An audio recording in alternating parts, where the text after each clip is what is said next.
اللہ کے نام سے جو بڑا مہربان اور نہایت رحم کرنے والا ہے۔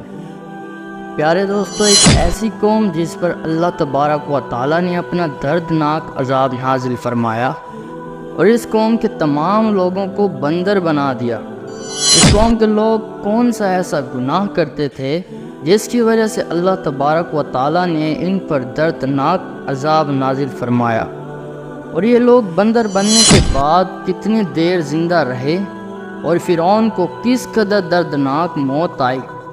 جب یہ لوگ بندر بن گئے تو یہ لوگ اپنے عزیز و اقارب کو دیکھ کر اسے کیا کہتے تھے، اور کیا آج کے دور میں پائے جانے والے بندر اسی قوم کی نسل میں سے ہیں؟ ان تمام تر سوالات کے جوابات قرآن و حدیث کی روشنی میں آج ہم اس ویڈیو میں آپ کو بتائیں گے، لہٰذا آپ سے گزارش ہے کہ ہماری اس ویڈیو کو اینڈ تک ضرور دیکھیں۔ پیارے دوستو، انسانوں کے بندر بننے کی ابتدا حضرت داؤد علیہ السلام کے دور سے ہوئی۔ اس واقعے کا پس منظر کچھ یوں ہے۔ حضرت داؤد علیہ السلام اور ان کی قوم سمندر کے کنارے ایلا نامی گاؤں میں رہتے تھے، اور ان کی تعداد 70,000 کے قریب تھی۔ یہ قوم بڑی خوشحال تھی اور اللہ تبارک و تعالیٰ کی فرما بردار قوم تھی۔ اس قوم کو اللہ تبارک و تعالیٰ نے بے شمار نعمتوں سے نوازا تھا۔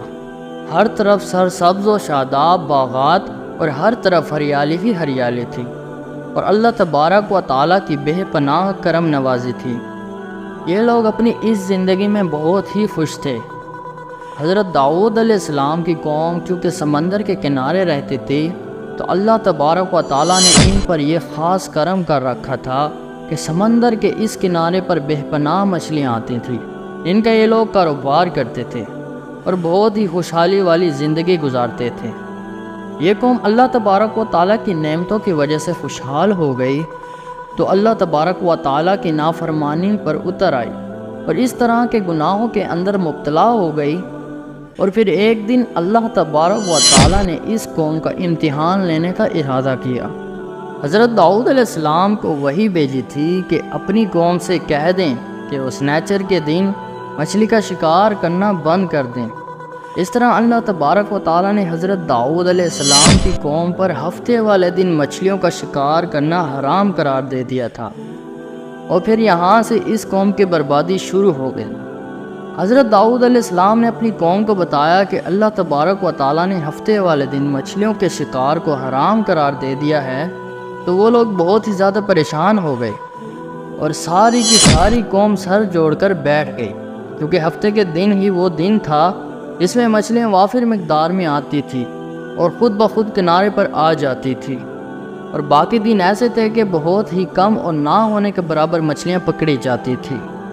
اس قوم کا گزر بسر چونکہ مچھلیوں کے شکار پر ہی تھا، اسی وجہ سے اللہ تبارک و تعالیٰ کا یہ حکم سن کر یہ قوم پریشان ہو گئی۔ یہ نہیں جانتے تھے کہ اللہ تبارک و تعالیٰ کی طرف سے یہ ایک آزمائش ہے۔ جب ہفتے والے دن مچھلیاں آئیں گی تو نالیوں سے ہو کر ان بڑے بڑے حوضوں میں آ جائیں گی، اور اس طرح پھر ان نالیوں کا منہ بند کر دیا جائے، اور پھر اگلے دن یعنی اتوار والے دن ان کو پکڑ لیا جائے۔ شیطان نے اس قوم کے لوگوں کو ورگلایا کہ اس طرح ہم ہفتے والے دن شکار سے بھی بچ جائیں گے اور مچھلیاں بھی ہاتھ آ جائیں گی۔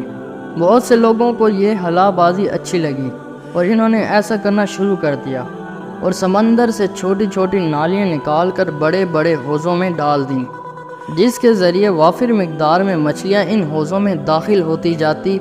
اس قوم کے بدبخت لوگوں کو شیطان کا یہ کام بہت پسند آیا، لیکن اس قوم نے یہ نہیں سوچا کہ جب سمندر سے مچھلیاں ہوا میں آ کر قید ہو گئی تو پھر مچھلیوں کا شکار ہی ہو گیا، اسی لیے یہ شکار بھی ہفتے والے دن ہی قرار پایا جو اللہ تبارک و تعالیٰ نے حرام قرار دیا تھا۔ اس موقع پر یہودیوں کے 3 گروہ ہو گئے۔ کچھ لوگ ایسے تھے جو شیطان کے اس حلے سے منع کرتے تھے، اور کچھ لوگ اس کام کو دل سے برا جان کر خاموش رہے، لیکن انہوں نے شکار نہ کیا اور دوسروں کو منع بھی کرتے رہے، بلکہ یہ لوگ منع کرنے والوں سے یہ کہتے تھے کہ تم لوگ ایسی قوم کو نصیحت کرتے ہو جنہیں اللہ تبارک و تعالیٰ عن قریب ہلاک کرنے والا ہے اور ان پر اپنا دردناک عذاب نازل فرمانے والا ہے۔ اس قوم کے کچھ لوگ ایسے تھے جو نافرمان لوگ تھے، جنہوں نے اللہ تبارک و تعالیٰ کے حکم کے اعلانیہ مخالفت کی تھی اور شیطان کے حکم کو مان کر ہفتے والے دن شکار کرنے لگے۔ یہ لوگ اللہ تبارک و تعالیٰ کے حکم کی بھی مخالفت کرتے ہیں اور ہفتے والے دن مچھلیوں کا شکار کر کے ان کو کھاتے اور بیچتے ہیں۔ پیارے دوستو، حضرت داؤد علیہ السلام کی قوم کے 1200 ایسے نافرمان افراد تھے جو منع کرنے کے باوجود بھی ہفتے کو ان نالیوں کے ذریعے شکار کرتے رہے۔ حضرت داؤد علیہ السلام نے ان 1200 نافرمانوں کو اللہ تبارک و تعالیٰ کے عذاب سے ڈرایا کہ وہ اللہ تبارک و تعالیٰ کے اس نافرمانی سے باز آ جائیں، لیکن وہ لوگ باز نہ آئے اور کھلے عام شکار کرنے لگے۔ چنانچہ وہ لوگ جو اس بات کو برا جانتے تھے، ان لوگوں نے اپنی اور ان نافرمانوں کے درمیان ایک دیوار کھڑی کر دی تھی، جس کی ایک طرف وہ 1200 نافرمان رہتے تھے اور دوسری طرف وہ لوگ تھے جو شکار سے باز رہے۔ حضرت داؤد علیہ السلام نے اپنے قوم کے نافرمانوں کو بار بار سمجھایا، لیکن یہ لوگ اپنی نافرمانیوں سے باز نہ آئے اور اسی طرح اللہ تبارک و تعالیٰ کی نافرمانی کرتے رہے اور شکار کرتے رہے۔ پھر ایک دن حضرت داؤد علیہ السلام نے غضبناک ہو کر شکار کرنے والوں پر لعنت فرما دی۔ اس کا اثر یہ ہوا کہ ایک دن خطا کاروں میں سے کوئی بھی اپنے گھروں سے باہر نہ نکلا۔ یہ منظر دیکھ کر کچھ لوگ ان کی دیواروں پر چڑھ گئے تاکہ معلوم ہو سکے کہ وہ لوگ کس حال میں ہیں۔ جب ان لوگوں نے ان نافرمانوں کو دیکھا تو وہ سب کے سب بندر بن چکے تھے۔ اللہ تبارک و تعالیٰ نے ان کی نافرمانی کی وجہ سے اپنا دردناک عذاب نازل فرمایا اور ان کو انسانوں کی جگہ بندر بنا دیا۔ جب لوگ ان مجرموں کا دروازہ کھول کر ان کے گھروں میں داخل ہوئے تو وہ بندر اپنے رشتہ داروں کو پہچانتے تھے اور ان کے پاس آ کر ان کے کپڑوں کو سونگھتے تھے اور زاروں کو تار روتے تھے، لیکن وہ کچھ بول نہ سکتے تھے۔ اللہ تبارک و تعالیٰ کے ان نافرمان بندر بن جانے والے لوگوں کی تعداد 12,000 تھی۔ ان 12,000 لوگوں نے اللہ تبارک و تعالیٰ کی نافرمانی کی تھی اور اللہ تبارک و تعالیٰ نے ان کو بندر بنا دیا۔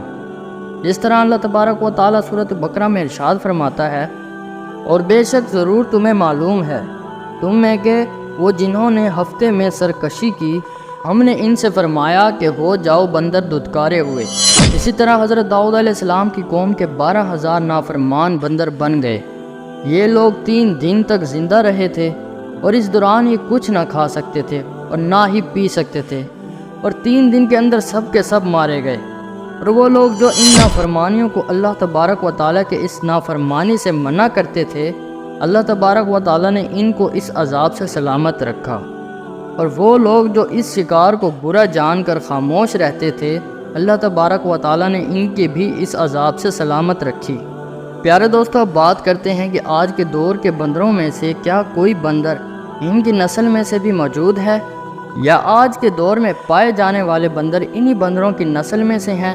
ان کے متعلق روایات میں آتا ہے کہ حضرت عبداللہ بن مسعود رضی اللہ تعالی عنہ سے روایت ہے کہ حضور پاک صلی اللہ علیہ وآلہ وسلم سے کسی نے سوال کیا تو حضور پاک صلی اللہ علیہ وسلم نے ارشاد فرمایا کہ اللہ تبارک و تعالیٰ جس قوم پر عذاب بھیجتا ہے یا ان کی شکلوں کو تبدیل کرتا ہے تو یہ عذاب انہی پر ہوتا ہے۔